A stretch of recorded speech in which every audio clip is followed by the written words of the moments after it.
അപ്പനിങ്ങോട്ട് ഇറങ്ങി. ഞാനിപ്പോ ഇറങ്ങുന്നില്ല. ഇങ്ങോട്ട് ഇറങ്ങാനാ പറഞ്ഞത്. ഞാൻ വന്നേക്കാം.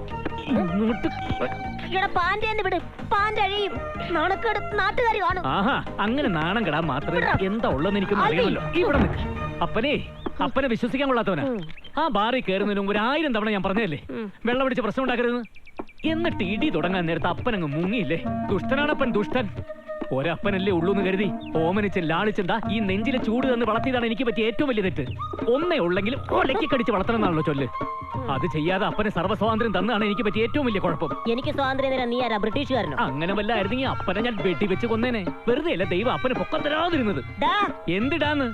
എന്റെ ഈ കൈ വീണുണ്ടല്ലോ, 7 ദിവസം കഴിഞ്ഞ് നീ ആശുപത്രിയിൽ എഴുന്നേക്കൂ. അപ്പനാര് ഭീമൻ രഘു? എത്തിയോ? പുറത്ത് കടിപിടി കൂടുന്ന ശബ്ദം കേട്ടപ്പോഴേ തോന്നി അപ്പനും മോനും എത്തിന്ന്. അല്ല, സാധാരണ ടൂർ കഴിഞ്ഞ് വരുമ്പോ അപ്പന്റെയും മോന്റെ കയ്യിലും കാലിലും കെട്ടൊക്കെ കാണൂല്ലോ. ഈ പ്രാവശ്യം അതൊന്നും ഇല്ലേ? ഇപ്രാവശ്യം മൂക്കിൽ പഞ്ഞി വെച്ചാ വരേണ്ടിയിരുന്നത്. ഭാഗ്യം കൊണ്ട് ആ ബാറിൽ നിന്ന് രക്ഷപ്പെട്ടത്. ഓ, അപ്പൊ ഇത്തവണയും തല്ലുണ്ടാക്കി. എല്ലാത്തിനും കാരണം ഈ അപ്പനാന്ന്. വളരും തോറും അപ്പന്റെ കുരുത്തക്കെട് കൂടിക്കൂടിയല്ലേ വരുന്നത്. വളർന്നു എന്ന് പറയാൻ നിന്റെ അപ്പൻ 6 അടി ഒന്നും വളർന്നില്ലല്ലോ. ജനിച്ചപ്പോ എത്രയുണ്ടായിരുന്നു അത്രയും തന്നെയല്ലേ ഉള്ളൂ ഇപ്പോഴും. പോകാൻ തന്നെയാ വന്നത്. അത് നിങ്ങൾ വന്നിട്ടാകാമെന്ന് കരുതി. മോനെ, ഇത് ഐശ്വര്യമായിട്ട് അങ്ങ് പിടിച്ചേ. എന്തത്? എന്റെ രാജിക്കത്ത. ഓ, തയ്യക്കാരി രാജി. അവള് കത്ത് വായിച്ചോ? ഓ, രാജി എന്ന് പറഞ്ഞപ്പോ നിന്റെ അപ്പന്റെ ചുണ്ടിൽ തേനൊലിക്കണ കണ്ട. ഈ സാധനത്തിന് ഇവിടുന്ന് വിളിച്ചോണ്ട് കൊണ്ടാ, അല്ലെങ്കിൽ ഞാൻ വല്ല കാക്കിക്ക് എറിഞ്ഞു കൊടുക്കും. ദേ, നീ ഇത് പിടിച്ചേ, എന്റെ റെസിഗ്നേഷൻ ലെറ്റർ. അയ്യോ, ഇത്രയ്ക്ക് പ്രശ്നം ഉണ്ടാവാൻ ഇവിടെ എന്താ സംഭവിച്ചത്? എനിക്കിനി നാട്ടുകാരെ ഇടി കൊള്ളാൻ വയ്യ. ഒരു ദിവസം പട്ടന്മാരുടെ ഇടി, അത് കഴിഞ്ഞാൽ ക്രിസ്ത്യാനികളുടെ ഇടി, അങ്ങനെ ജാതി മാറി ഇടി കൊള്ളാൻ എനിക്ക് വയ്യ. എല്ലാത്തിനും പരിഹാരം ഉണ്ടാക്കാം. ഗോവയിൽ ഞാൻ നല്ല ഫെനി കൊണ്ടുന്നുണ്ട്. പനിയാ? പന്നി പനിയാ? അതൊന്നുമല്ല, ഫെനി. ഓഫീസിൽ പോയി വന്നിട്ട് നമ്മൾ അതിൽ നിന്ന് ഒരു 2 അടിച്ചിട്ട് തോമസ് ചേട്ടന്റെ ഈ പ്രശ്നത്തിന് നമ്മൾ പരിഹാരം ഉണ്ടാക്കുന്നു. വാ വാ.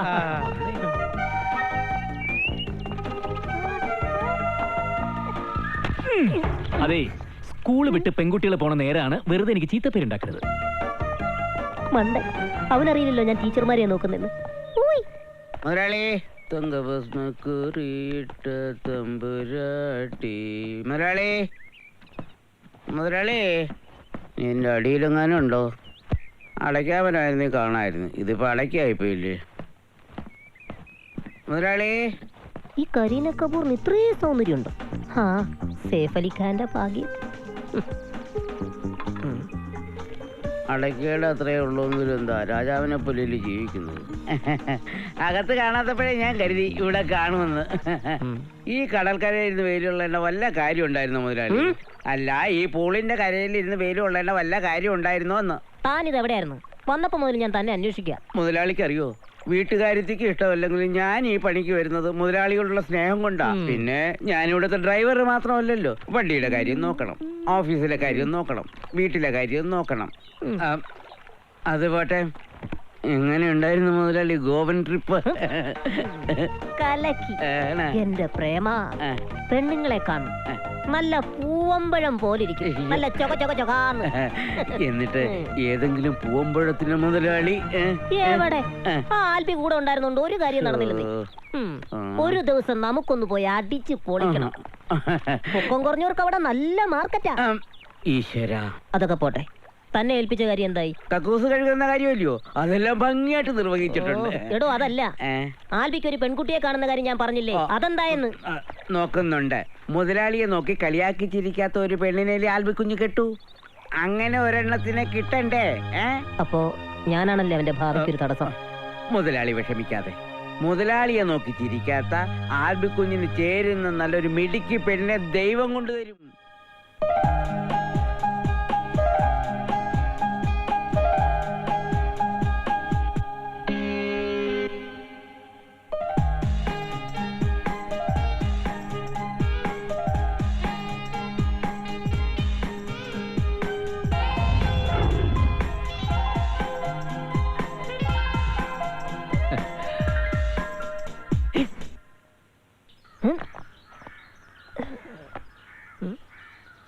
ഓമനെ, ഓമനെ. ഓ,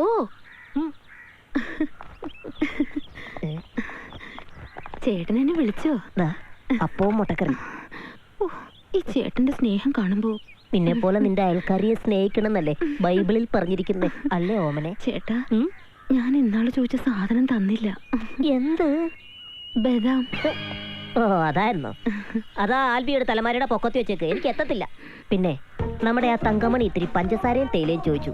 ആൽബി പോയിട്ട് വന്നാ മതി എന്ന് പറയണം. ഓ അവക്കൊന്നും കൊടുക്കണ്ട, അവളൊക്കെ ചേട്ടനെ പറ്റിക്കുക.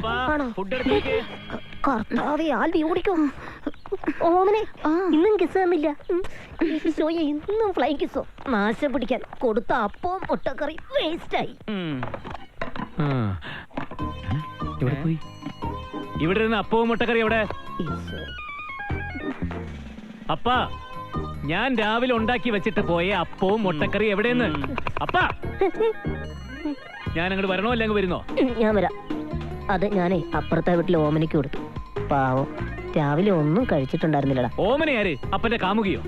ഓ, എന്റെ കർത്താവ്, ഇനി ഞാൻ എന്ത് കഴിക്കും? അത് മോനെ ആൽബി, ഞാൻ പണ്ടേ പറഞ്ഞതല്ലേ ആ മതിലൊന്ന് പൊക്കിക്കെട്ട്. അപ്പൊ നീ എന്താ പറഞ്ഞ? കാറ്റ് വരട്ടെ എന്ന്. ദേ, എനിക്കൊരു സത്യം ഇപ്പൊ അറിയണം. എലി വീണ് ചത്തുന്നും പറഞ്ഞ അന്ന് ഒരു അരച്ചാക്ക് അരിയെടുത്ത് അപ്പം കളഞ്ഞതേ ആ ഓമനക്കല്ലേ കൊടുത്തത്? അത് പിന്നെ ഞാൻ അതിലെന്താടാ ഇത്ര സംശയം? ഇവിടുന്ന് അരിയും പഞ്ചസാരയും അപ്പുറത്തേക്ക് എക്സ്പോർട്ട് ചെയ്തിട്ട് അവിടുന്ന് പ്രണയം ഇങ്ങോട്ട് ഇമ്പോർട്ട് ചെയ്യുന്നു. അതല്ലേ അപ്പന്റെ പരിപാടി? ഓ, വിശന്നിട്ട് വയ്യ. തോമസ് ചേട്ടാ, നമുക്ക് പുറത്തുനിന്ന് കഴിക്കാം. ബാ.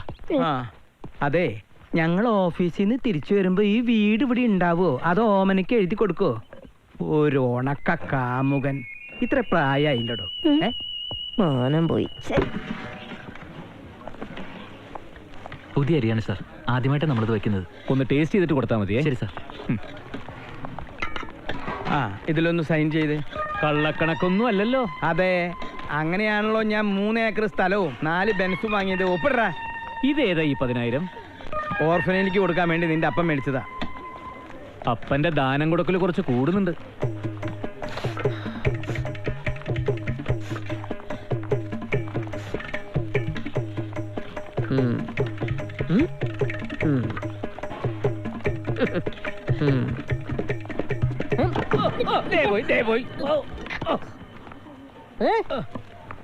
ഒന്ന് രക്ഷപ്പെടുത്താമെന്ന് വിചാരിച്ചപ്പോ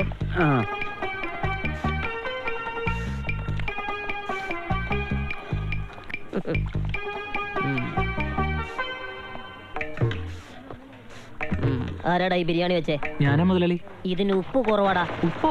2 പിടി ഉപ്പൂടെ ഇടടാ പോത്തെ. സംശയിക്കണ്ട, പട്ടിയേക്കാൾ ഘ്രാണശക്തിയുള്ള മൂക്കായത്.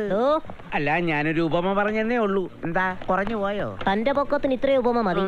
നീങ്ങ് വന്നേ. ഇതാ വിളിക്കണം. എന്നെ അല്ല നിന്നെ. ഓ, പിടിച്ചേ. ഇതാപ്പാ. എന്താ?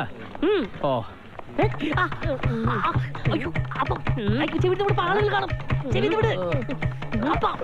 10-35 കൊല്ലക്കാലം എന്റെ കൂടെ നടന്നിട്ട് എന്റെ എന്തെങ്കിലും ഒരു കുണം നിനക്ക് കിട്ടിയോടാ? കോട്ടും സ്യൂട്ടും ഇട്ടോണ്ട് നടന്നാലൊന്നും പാചക മുതലാളിയാകത്തില്ല. ഉണ്ടാക്കി കൊടുത്തുവിടുന്ന സാധനത്തിന്റെ ഉപ്പും മുളകും കണ്ടുപിടിക്കാനുള്ള സാമർത്ഥ്യമാണ്. കേട്ടോടാ മര കഴുതേ.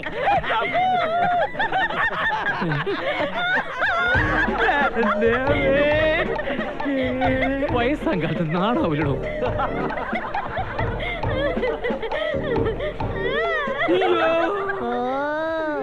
അധികം ചിരിയും കൈയും കലാശമൊന്നും വേണ്ട. എല്ലാം കണ്ടോണ്ട് താഴെ ഒരുത്തൻ നിപ്പുണ്ട്. കേട്ടോടി പാചകക്കാരി.